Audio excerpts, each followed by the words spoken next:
Good evening, everyone, and welcome to the Burnsville work session. Our meetings are very informal for work sessions, but I'd like to give some instructions first for the folks who are watching us. Our meetings are in person and virtual, and people can also participate through Zoom, a webinar / conference call. And people can also watch us on cable channel 16 or 859, or they can also go online and go to www.burnsvillemn.gov/meetings. You could also view us on peg.tv Roku channel. If you wish to speak, you can call 952-895-4490, the city clerk's office. Where is Michelle? Oh, she's, and let her know that you want to speak, or else you can call during the meeting to 651-372-8299. And to participate on Zoom, go to https://zoom.us/join.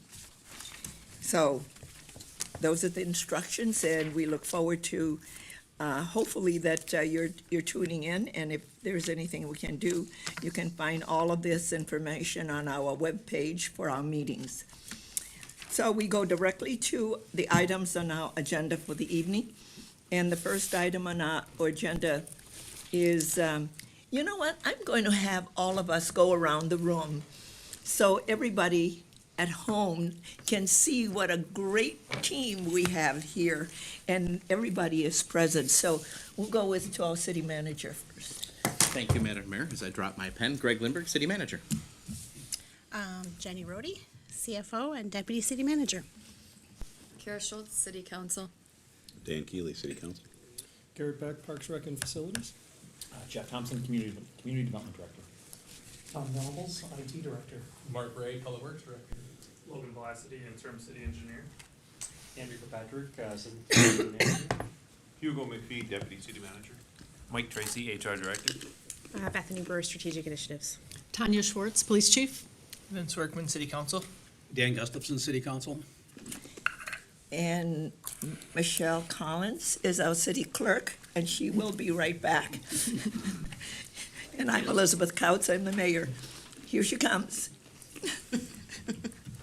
So the first item on our agenda is a report on Williams Drive corridor study, and no action is necessary tonight, correct, Logan? Logan, our Assistant City Engineer, is presenting, and Logan, are you introducing Mark? Yeah, Noah for us? I have with me Mark Nolan from SEH. He will be presenting the corridor study. So just a little background, Williams Drive west of Morgan Avenue to the border of Burnsville was originally proposed as a 2024 street improvement project. Earlier this year, staff had with leadership and decided that it would be wise to do a corridor study on Williams Drive and identify potential alternative designs for the roadway. And that's what we've done for the last 6 months. And now we're going to present what we found. Okay. Welcome, Mark. Thank you. Thank you, Mayor, members of council, staff, Logan, for having me tonight. I really appreciate the opportunity to talk about Williams Drive with you. If you could advance the slide, please.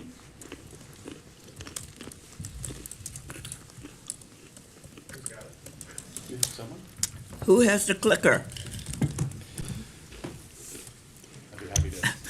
That's never happened I'll before. take it. Thanks.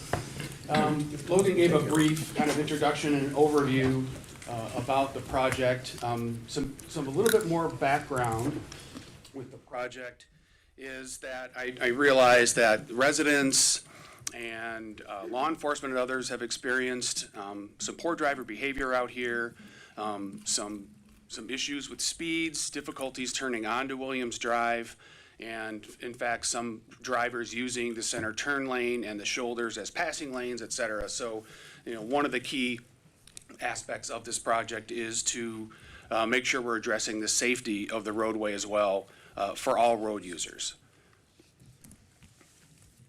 So what's up here is the project schedule. And I'm not sure how well you can read this, but as Logan said, we've been at this for a little while, since about mid-May. When we kicked the project off, we've met 3 times with the project management team, which is made up of city staff, and also 3 times with the technical advisory committee, with representatives from the city as well as the city of Savage and Scott County, in order to make sure that they're looped into this process since we have a shared border with them. And so after the early portions of the project where we gathered data, we kicked off the community engagement portion of this, and we'll talk about that here in a little bit more detail regarding the community events and the input that we've gotten throughout this process. We also conducted a speed study and looked more closely at the first 3 alternatives that we considered, whittled that down to 2, and eventually down to a preferred alternative that we'll be looking at here tonight. We also did some operations analysis in terms of traffic operations, both current and in the future for the alternatives. We'll talk about that a little bit. And right now, city staff is currently reviewing the draft report for the project. So in terms of data collection, click these slides here. This first slide looks at the crash analysis that our traffic team did for the project. And so for a little bit over 5 years, there were about 120 crashes in the corridor. Most of those, as you might imagine, and these are crashes that take place from the analysis area, which is from the roundabout actually in Savage all the way to County Road 5. So that's a longer area than the actual corridor. And most of the crashes, as you can imagine, are focused more on both of those ends where we've got more traffic at the roundabout and also at County Road 5. But there were 2 intersections that, from a safety perspective, we wanted to look at a little bit more closely, and that's at Judicial and Penn, and those are highlighted here. Even though they don't look like there are very many crashes, there are relative to other intersections. And for both of these intersections, they don't exceed what we call the critical crash rate when they're compared to other intersections of this type, but they are both approaching the critical crash rate. And so there are higher crashes at these intersections than we might expect. And also at Penn, where there's more pedestrian and bicycle activity, there is at least 1 bicycle crash in the area that we had discovered. Let me raise this up. There we go. So here is the locations where we did speed studies. So we set up some radars on 2 locations within the corridor, one near the west and one more in the eastern half. And so the posted speed limit out there is 40 miles an hour in the Burnsville section and 45 miles an hour to the west in the Savage section. And so what we discovered is that speeds are higher in the western portion of the corridor, which we might expect because vehicles are either anticipating higher speed limits as they head west or coming down the hill from Savage going at a higher speed limit. So their speeds are a bit higher. As you can see, they average about 44 miles per hour, with many vehicles traveling much quicker. And then the eastern end, those speeds essentially represent the speed limit in the area on the eastern end. So we do want to consider speeds and potentially traffic calming for the project, in particular near the Judicial intersection. And some additional data in terms of how many vehicles and pedestrians and bicyclists we have witnessed. There's higher vehicle turning activity at the roundabout end of the signals, which makes sense. That's where we're seeing more crashes. That's where there's simply more traffic. But there are also a lot of turning activity and vehicle movements at the Judicial Road, Penn Avenue, and Rose Bluff intersections, where a lot of folks are trying to turn onto Williams Drive from Rose Bluff, which is one of the problem areas as well in terms of delay. And one thing that's interesting is that we ran a warrant study for the intersection at Judicial and Williams, and that intersection did meet traffic signal warrants. So in other words, a signal is justified there, and what we have done here is we have taken a look at that, and we'll talk about that here shortly. Yes? Mark and Logan, on Rose Bluff, going east, is there a long, because that's all residential coming out on Rose Bluff. Is there a lot of cars waiting in the morning and in the evening Yes, there are, and we'll touch on that here in a little bit too, the future. Because I know about judicial, but I forgot to ask Logan about Rose Bluff. Yeah, in general, there's a lot less volumes on Rose Bluff compared to judicial, but Okay, Rose Bluff and all of the side streets really on Williams are seeing that significant delay to turn on to Williams. Yep. And that's one thing we did hear from residents quite a bit too, is that particular roadway, given the residential area to the north there, so, yep. So, and looking at some other information here, I'm trying to see the slide, existing rectangular, so we do have a flashing beacon crossing at Judicial, and, but the pedestrian and bicycle crossing activity really is mostly focused, on near the eastern end of the corridor where we have signalized intersections, more activity, and essentially safer crossings. There are quite a bit of traffic, quite a bit of pedestrian bicycle traffic running parallel to Williams on the sidewalk to the south, so that would be crossing side streets. But we did see more crossing activity at Penn Avenue and then again at Morgan and County Road 5. Interestingly, there were just a few crossings at that rapid flashing beacon on the west end, but a lot of that has to do with when we counted those pedestrians and cyclists. So looking at traffic operations, overall right now the corridor is operating at acceptable levels at all intersections. The PM peak does see some side street, to your point, Mayor, some side street delays with people trying to turn onto Williams Drive, especially trying to make left turns onto Williams Drive. That can be quite difficult.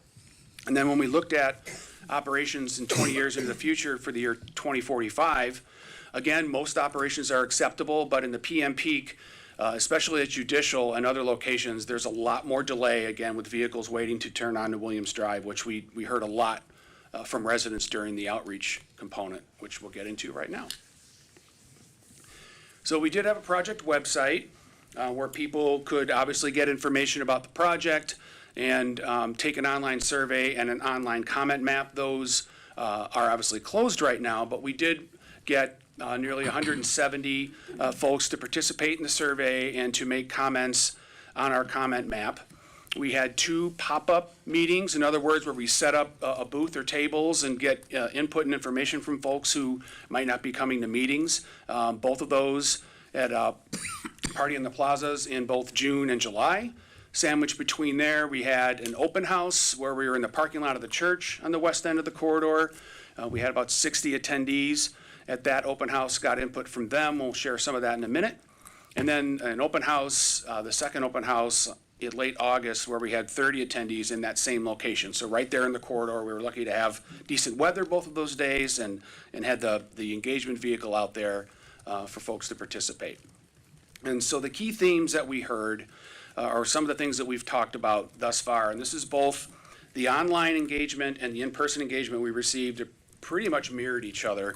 The top couple of concerns were vehicle speed, and then again, difficulty vehicles turning onto Williams Drive. And in and of itself, this might not seem like a safety concern, but those kinds of things, can contribute to poor driver behavior as drivers get frustrated, et cetera.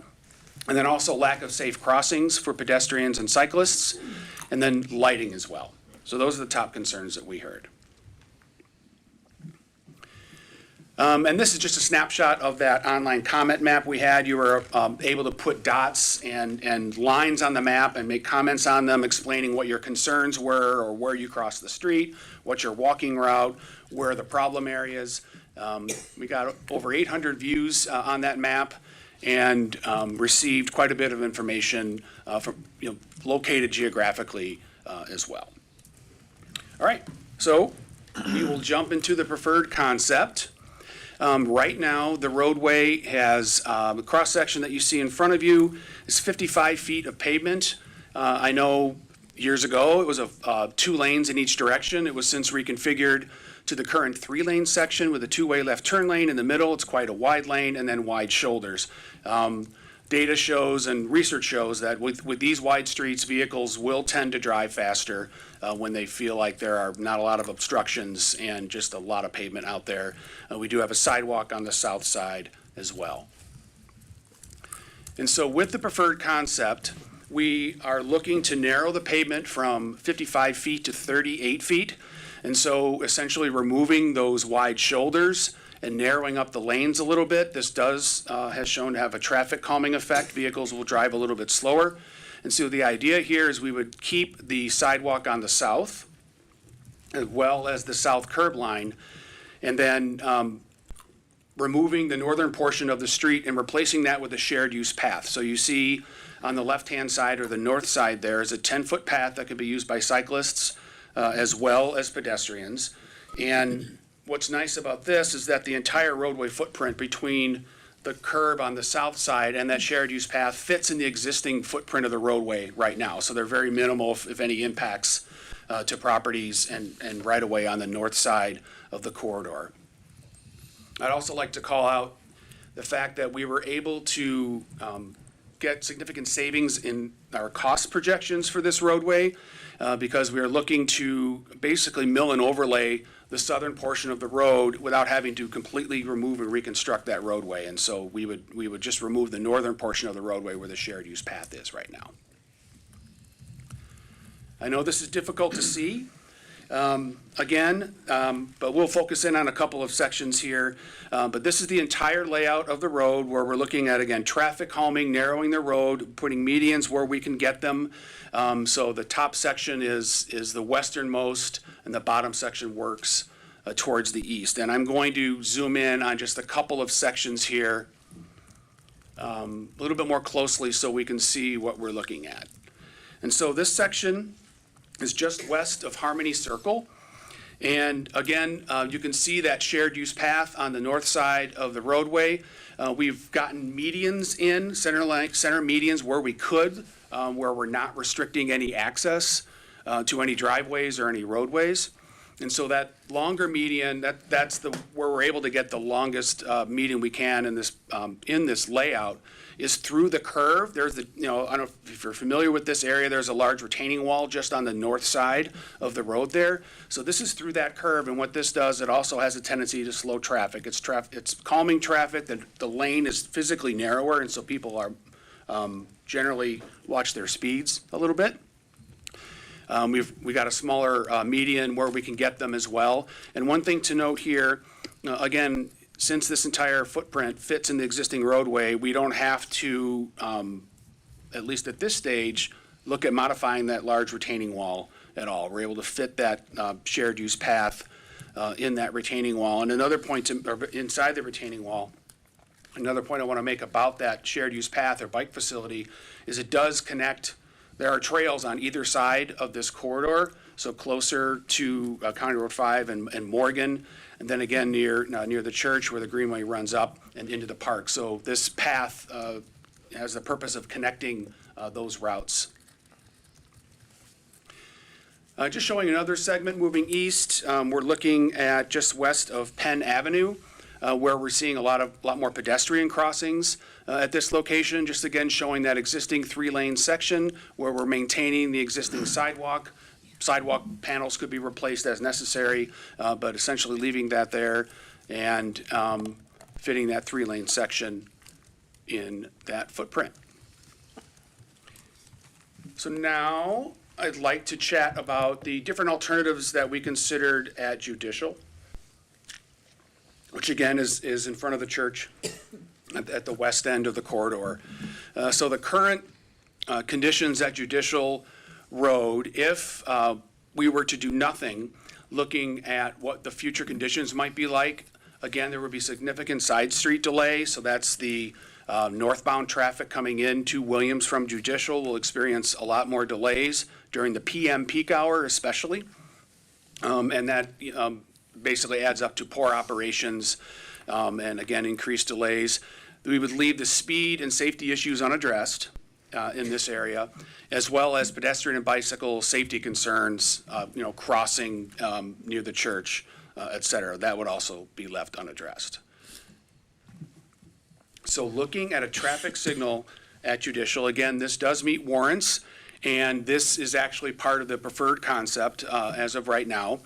And so looking at the benefits or some of the takeaways not all benefits of traffic signals. One, it does operate, the intersection operates better than it does without a traffic signal. It allows the vehicles coming from the south to get onto Williams Drive in a safer manner and more quickly. We have what's called a controlled pedestrian and bicycle crossing on the west leg. So right now where there's a rapid flashing beacon, that crossing would be safer for pedestrians because they can cross on a red light. So vehicles will be stopped and they can cross, potentially a two-stage crossing if there was a small median in there. So that's a benefit. There would be no right-of-way acquisition, at least not expected with the traffic signal. It doesn't really address speeding concerns. Traffic signals don't necessarily slow traffic down, obviously, unless they're stopping for the signal. And there could be an increase in crashes, like rear-end crashes, et cetera, that can be associated with the traffic signal. The second option we considered was a roundabout at Judicial as well. It was interesting, the public input, I don't know if it was 50-50, I think a little more in favor of a signal, but there was some acceptance of a roundabout on the public side. The future conditions of a roundabout at this location, the westbound approach during PM peak is a little, there's some more delay there, so vehicles traveling west might back up a little bit coming into that roundabout. It does improve operations on Judicial because they're able to find gaps and get into that roundabout. One caveat is it does require additional right-of-way. So both on the northern portion and then both of the southern quadrants, there'd have to be some right-of-way acquisition to fit that roundabout in. It does improve speed management. Roundabouts have pretty good traffic calming effects. Vehicles will be driving much more slowly, and partly as a result, it reduces fatal and serious injury crashes and right-angle crashes because they're driving in a circle around the roundabout. It also shortens the pedestrian crossing.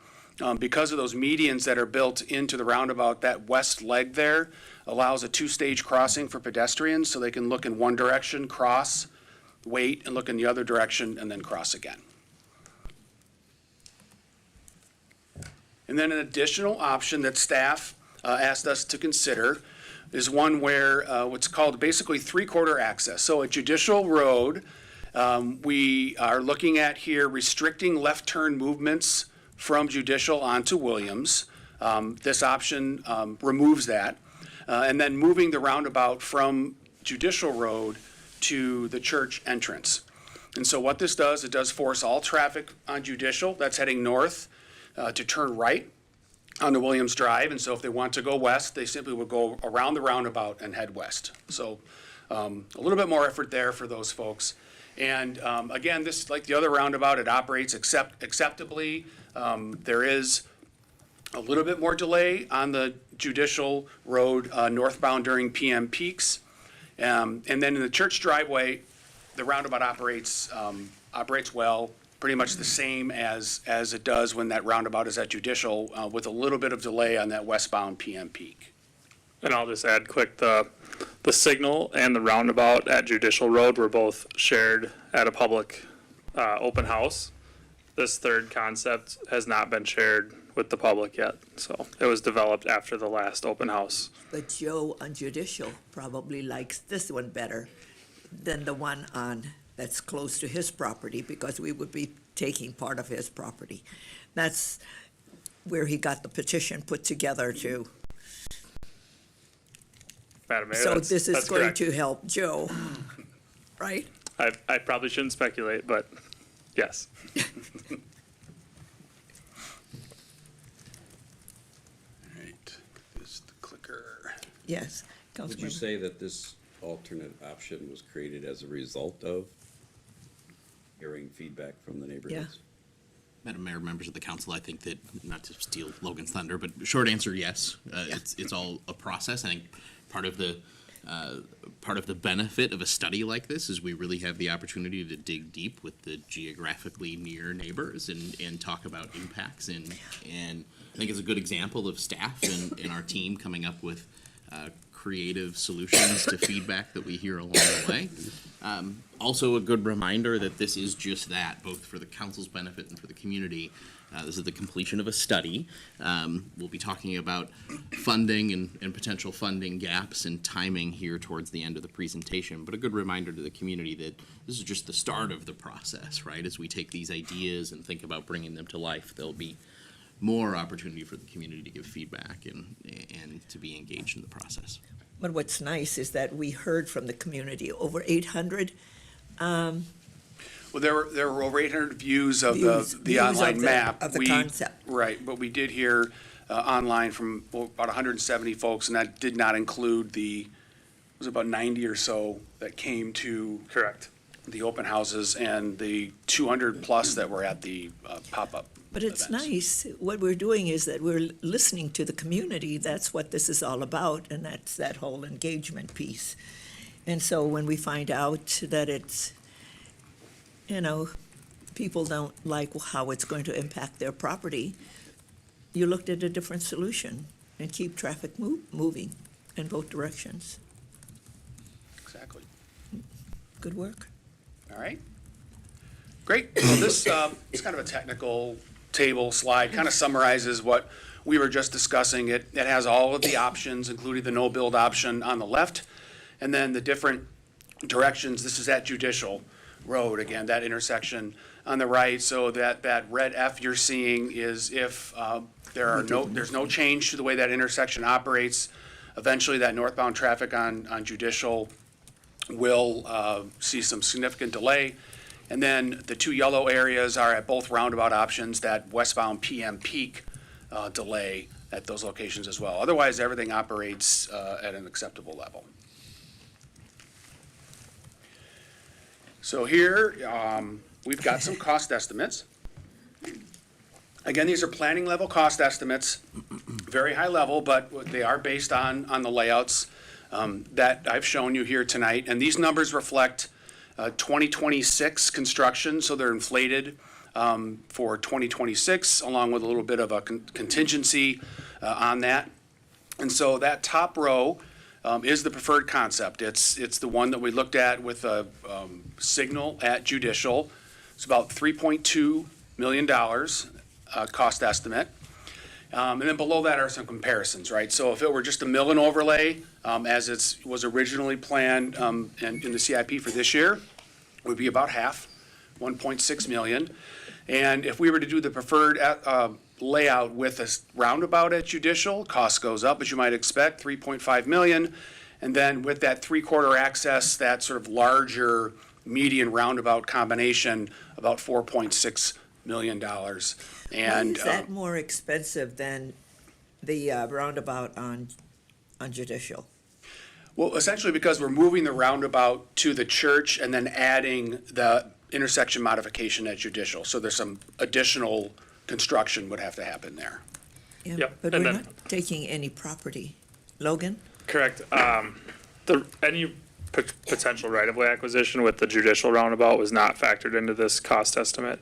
But included in the three-quarter access at Judicial with the roundabout at the church driveway, that cost estimate does include $375,000 to relocate some overhead power that's on the. Oh, that's on the right. It's the parcel overhead power on that property. Correct. Okay, that's what pushed that price tag up. Yep. Okay. And you Because do I bring up, see- you bring up a Okay, good I point. forgot about that. Thank you, Mrs. Mayor. You bring up a good point about these costs don't include any right-of-way acquisition as part of this study. And then we did look at a roundabout at Penn as well. We didn't discuss that. But we looked at that when we started to consider a roundabout at Judicial, because sometimes it's nice to have two roundabouts for, be able to help traffic move like that. So that would be an extra $845,000 for a roundabout at Penn. And we'll come back to this here at the end. So next steps, we are to complete the study report. As I said, staff is reviewing that report right now. We'll have some revisions to that. And then the idea is then to post the preferred concept to the website and get the word out to the public, especially those folks who came to meetings and left their email addresses, social media, et cetera, to get people to kind of see what they've helped contribute to. And then the city looks, and we've already started helping out with some of this, looking for funding opportunities.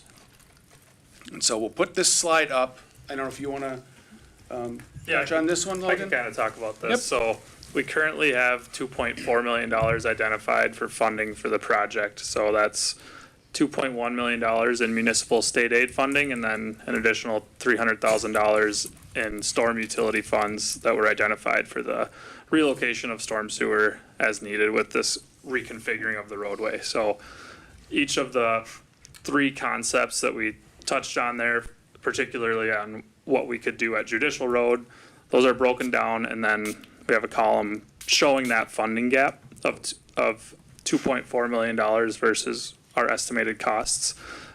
Something to note is that we have applied for a local road improvement project grant and the amount of $1.5 million. So we anticipate to hear on that in early 2024. And that would obviously help close the funding gap here. And then we have also identified a potential to use some parks capital funding to fund the trail portion of the corridor concept. Okay. So that's what we have. Any more questions? Any questions? And I have to thank you all for all the work that you've done.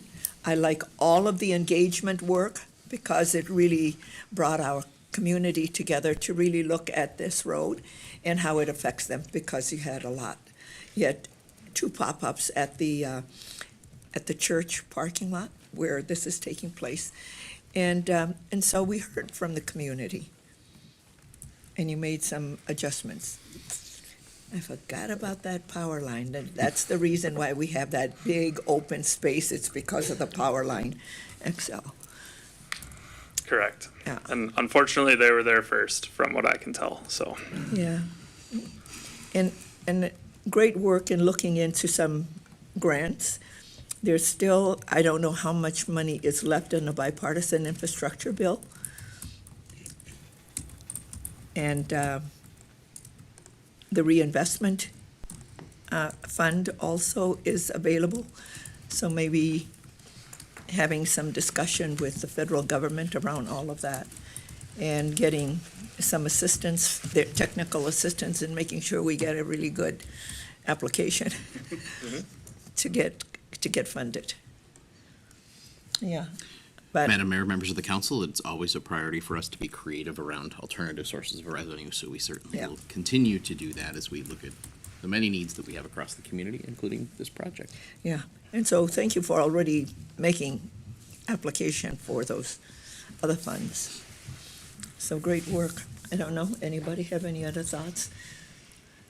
I just think you've done a great job, and I really appreciate it, and thank you. Thank you. Thank you. Thank you very much. Very good. Thank you, Mark, for coming in. All right, thank you. Y'all have a good evening. Okay, and thank you, Logan, for all of your good work. Thank you.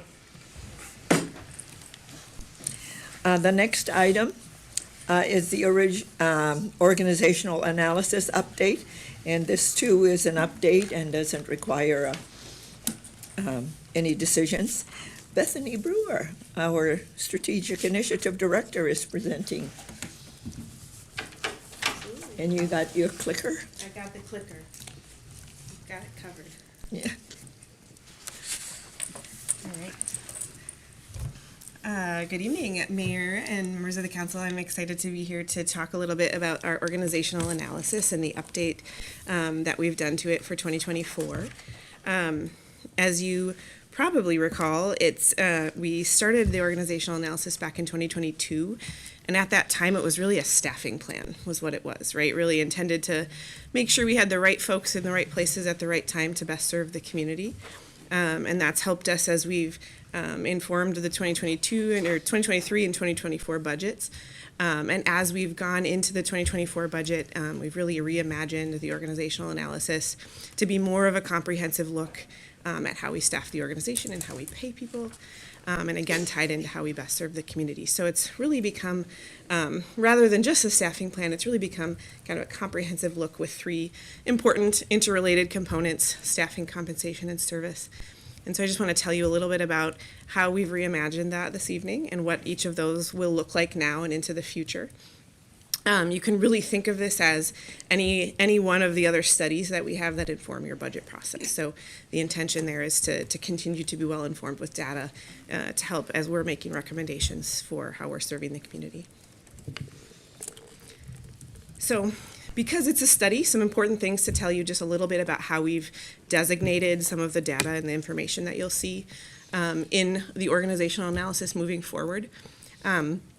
For every FTE that we are potentially recommending as a leadership team, we're going to designate it based on kind of a status that we've established. So for positions that we recommend into the future as a leadership team, we're going to indicate whether those, if one of those positions requires future study. So data to inform the implementation of that position into kind of this a 5-year plan that I'll show you in just a minute.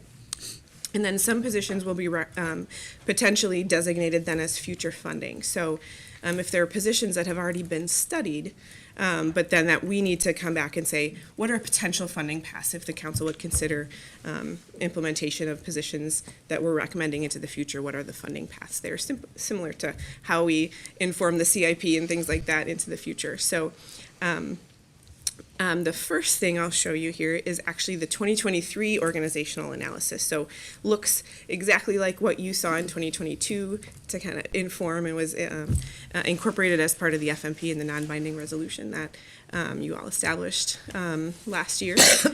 This is what we were looking at. This was what was presented to you back then. And you can see that we've used that to then inform our recommendations for the 2023 and 2024 budgets.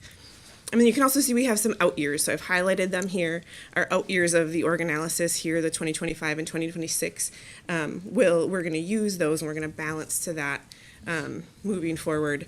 And you'll see that when I show you the 2024 version, but just wanted to highlight that on here, the kind of future years that are incorporated in what we're doing.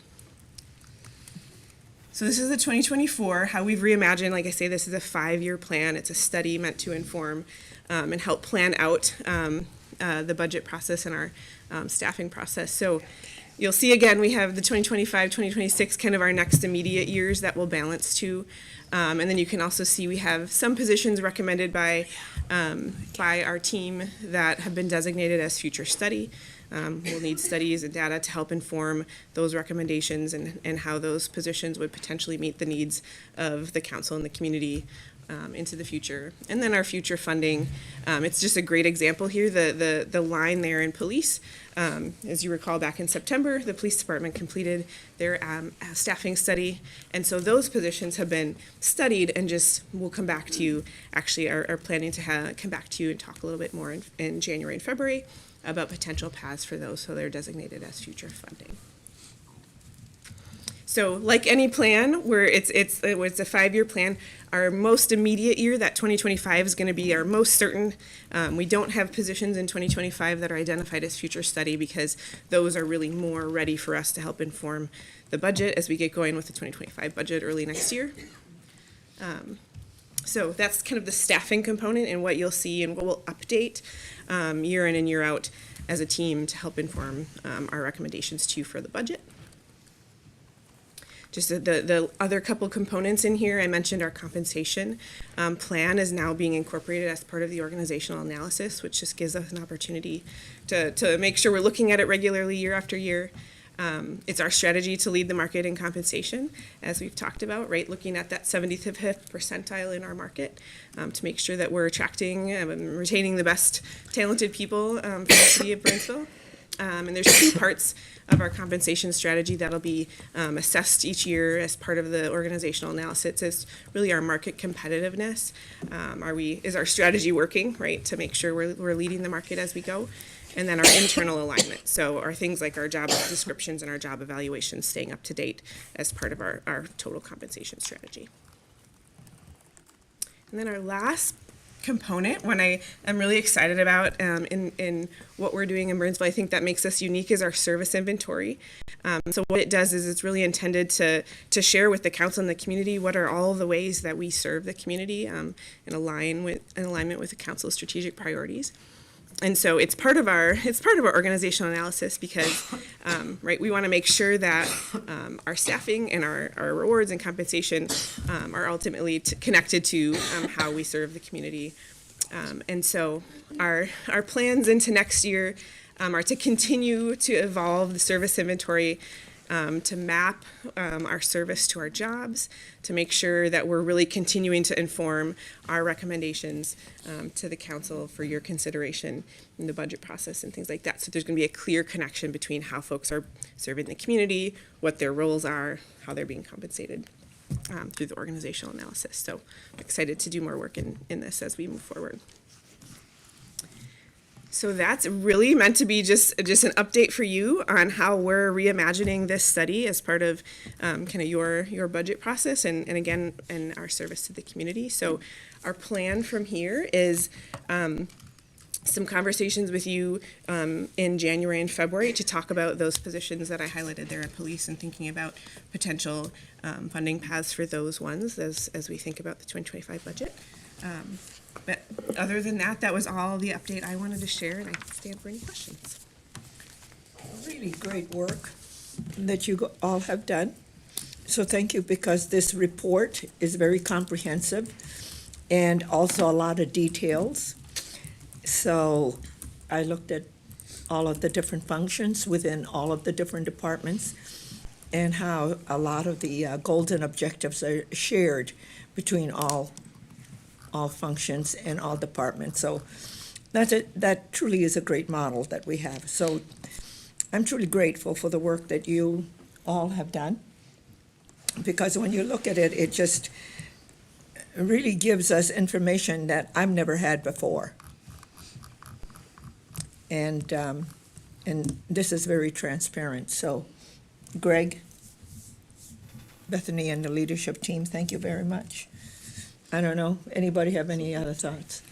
Any Madam Mayor, comments? members of the council, as you're thinking of questions or other discussion, I do think it's an appropriate opportunity to recognize the work that this team has put in on the staff side to do this work differently, and I really appreciate the opportunity that you all have given us to take what started as a staffing study that the council had asked for and really turn it into, much like what we do on the capital side of things, really an operating plan that can be a source of information as you all discuss, debate, and determine the future budgets and direction of the organization. And I think that transition from what it was to what it is just reflective of this team's commitment to be thinking differently and to evolve, to continue to adapt to the needs of the community and create great experiences like we talk about and we deliver day in and day out. So, Because I remember 2 years of asking for a staffing plan. And finally, when we start making some different decisions, that we're getting a lot more information. So we have a staffing plan, and now we have an org analysis and a plan moving forward. And, you know, and I can look at all of these and look at all of the different departments and see how the structure of each department is laid out. Yeah. and I think that's another good reminder. This plan is not only available in your packet tonight, so the community can find it there. An even easier place to find it is it will always be part of our budget landing page at burnsvillemn.gov/budget. So again, an important study that drives those conversations and available for the community. And Bethany mentioned this. I think one of the things I'm most proud of here is the comprehensive service inventory. It's something that we talked about, that the council had talked about and staff had worked on last year. It's been updated again, and I think that alignment and mapping to our jobs will really help kind of make the connection between our strategic priorities, the vision that you've set, and really how we operationalize that on the staffing side of things. So it'll be good information and helpful as we talk about the future of the organization and our current operations. Well, it's a great story, and I like all the pictures because everybody's smiling. Nobody like, oh, God. Yep, absolutely. some very good-looking people work at Burnsville. So that's great. I don't know. Any thoughts? But thank you so much, staff. It's been quite a year, and so, thank you. I know it's been, I was thinking about all of this today, and it's been a journey. And the journey has taken us on adventures with challenges that has made us stronger and better, I believe. But they have been challenges. There have been some rough waters and calm waters. So thank you. And please know that it's not missed on us, the work that you all have done for this organization and for delivering service to our community and taking care of our people so they can do the same for our community. So thank you. We have a great team. That I know, and it gets better and better. not only at this table, Welcome, Mark but and throughout. Mike, yes.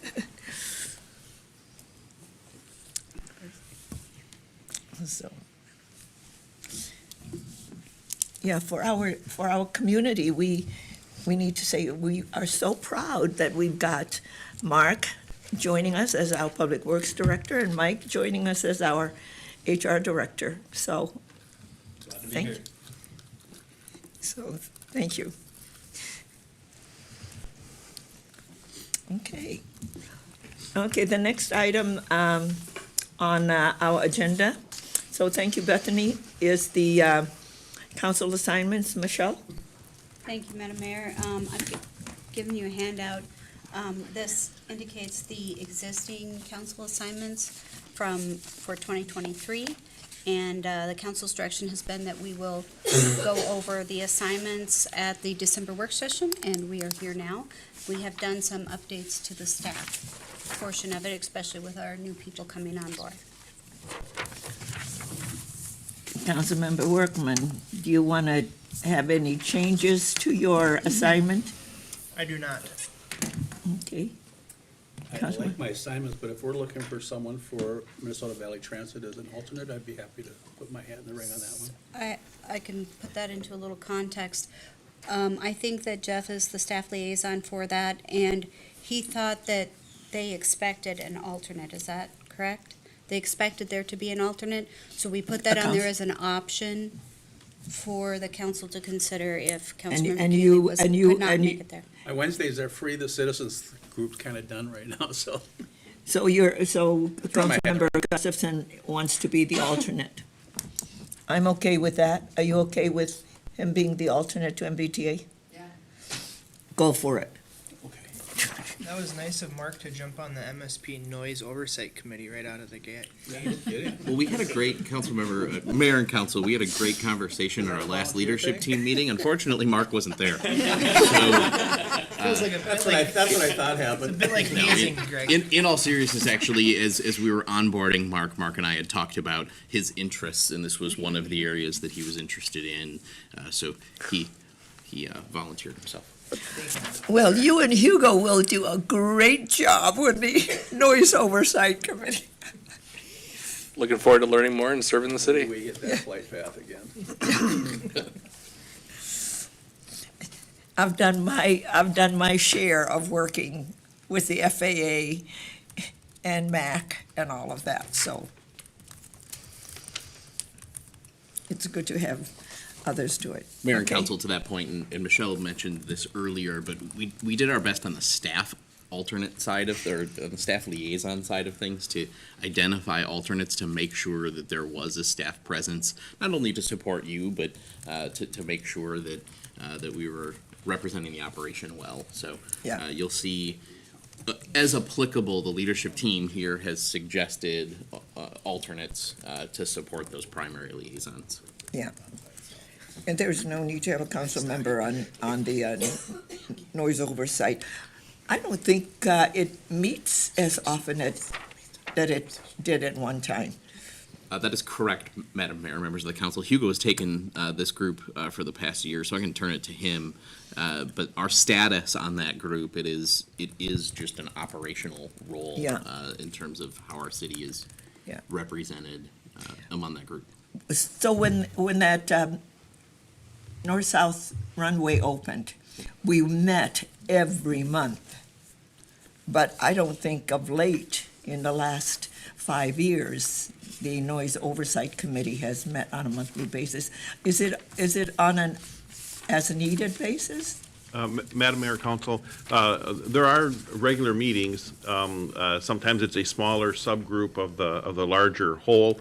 But we do have bi-monthly meetings, and then depending upon if you're on a committee, there might be additional meetings, et cetera. But it is a very interesting committee, and I now know more about mixed flow A than I ever thought anybody should if you're not in the FAA or the airport business. So very interesting. I think you and Mark will do a very good job. Great, okay.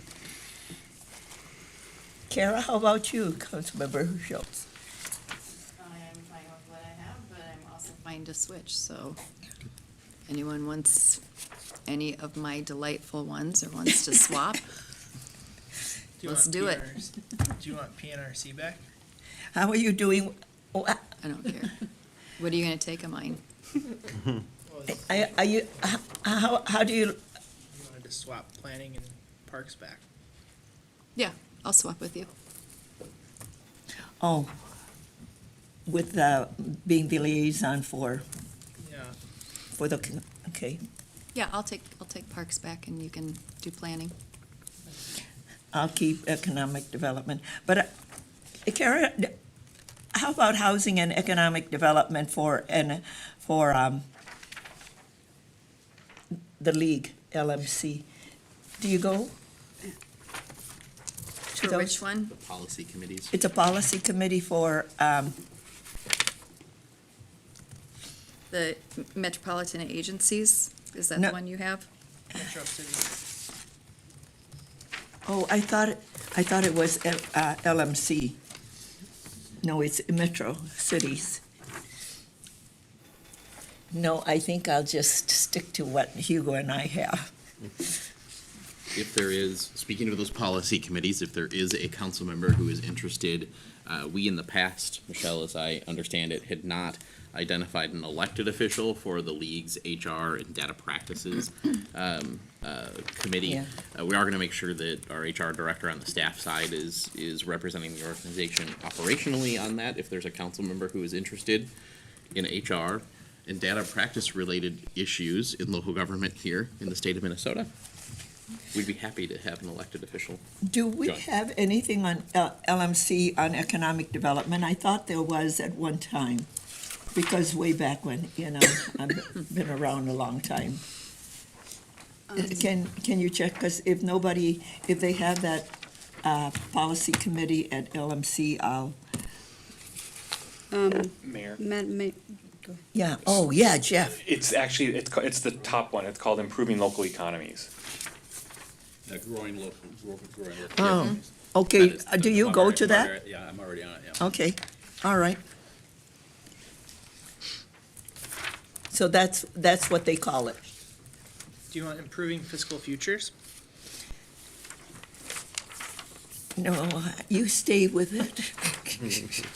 She's like, wow, that sounds so exciting, but no, you can keep it. I think there's some And I would also- crossover with local economies. It's a lot of the same And I would, every year. Mayor and Council, I would also say that it isn't necessary for you all to assign an elected official locally to each of these committees. We'll make sure they're staffed and keep you updated, but it isn't necessary for you to No. identify an elected official to fill each of these roles. No, but it's always good for us to be at the table and to And, be recognized that the elected officials from Burnsville are at the table. yep, the league's an important partner. Yeah. So, how are those meetings, Vince? Improving fiscal future. I mean, because I remember one time, I mean, those committees have, it's just not Metro, it's from Right. around the state, so there's a lot of different You viewpoints. get a lot of outstate legislative asks, and metro stuff, but a lot of it focus on what the legislature is doing, and I mean, I think all the committees are focused that way, but I would say it doesn't change much year over year until things are checked off, but Yeah, I don't know, it's enjoyable, but yeah, I don't think we're getting our hands as dirty as other committees. okay. All right. I'll keep mine. Housing's become a big deal with committees from the local level all the way through national right now. It's a big subject these days. Yeah. I'm busy on the national level because I got assigned another task force, so, Did you miss a meeting? Huh? Did you miss a meeting? no, I'm not. Yeah, just go to the bathroom and come back, When you and come back, you got the task. they're like, force. congratulations. You're assigned. Yeah. Yeah. Okay, so everyone is staying the same, except Councilmember Gustafson is going to be an alternate to MBTA. And Vince And and I Vince swapped. and Kara on our, They swapped. swapping back on our community interest. Okay, that was easy enough. Okay, let's see,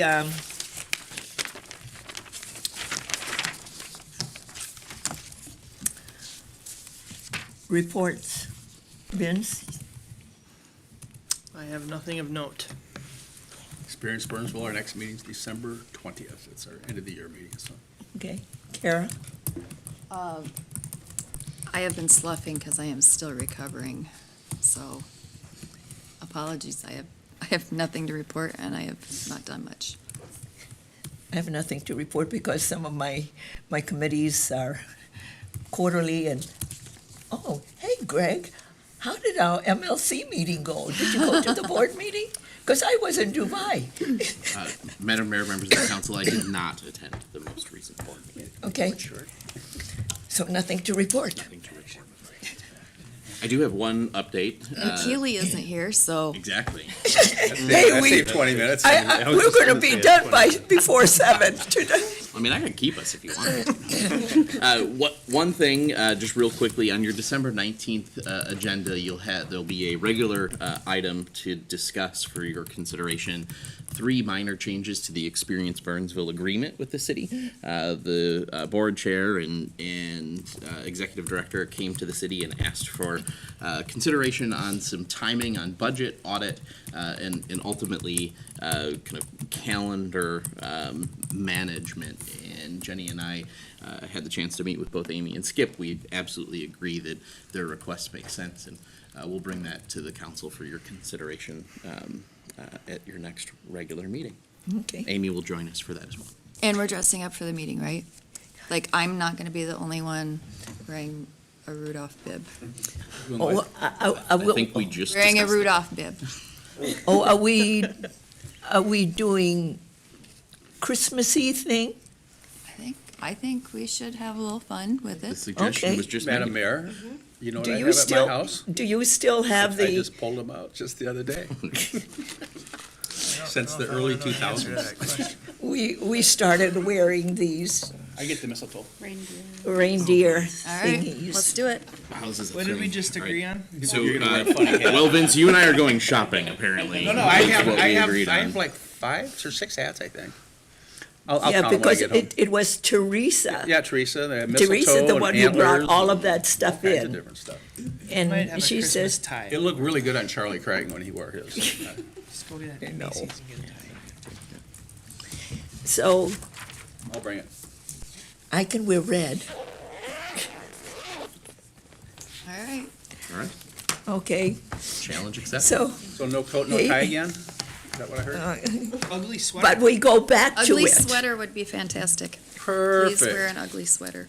I don't know if I fit in my ugly I, sweater. yeah, mine, I kind of That might drowned in make it mine better. these days. College, so. I will say that our finance team today had a bit of a spirit event in amongst their department. I know it. Jenny Rohde's ugly Christmas sweater absolutely won the prize. So I'll be highly disappointed if she doesn't wear it. Did it have Wear batteries? it. Wear that champion sweater. Yeah, you're going to have to wear the pug, the Christmas pug. Spinning. Okay, very good. So, hey, you guys, it's even before 6:30. We've never, on a work session, been done this early. Oh. So, did you say you wanted to prolong it? No, I You got 11 seconds.